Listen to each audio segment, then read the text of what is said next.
За, амгалан дөрөв байцгаана уу. Та бүхэн энэ өдрийн мэндийг хүргье. За, эдгэрлийн өргөөн дээр маань эдгэрлийн өргөө гэд подкаст гэж эхэлсэн байгаа. За, тэгээд энэхүү подкастын зорилго юу юм бэ гэхээр Жаргал багшийн маань онлайн хөтөлбөрүүдэд за танхимын эдгэрлийн хөтөлбөрт хамрагдаад бие сэтгэлийн гайхамшигтай үр дүн гаргасан хүмүүс маш их байгаа. Тэр хүмүүс маань эдгэрлийн төдийлөн бас олон хүнд хуваалцах чадаагүй ингээд яваад байдаг.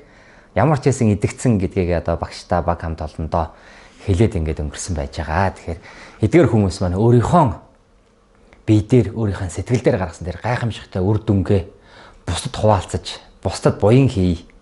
Өөрийнхөө энэ үр дүнгээр бусд хүмүүсийг урам зоригтой, итгэл, үнэмшлээ олж авах, эдгэрнэ гэсэн тэр итгэлийг олж авахт нь дэмжлэг үзүүлье гэдэг энэхүү тэмчин хүсэлтэй хүмүүс бол та бүхэн маань эдгэрлийн өргөн дээр хүрэлцэж ирээд надтай хамт манай баг хамт олонтой хамт эдгэрлийн өргөө хэмээх подкастэнд оролцоорой хэмээн урьж байна.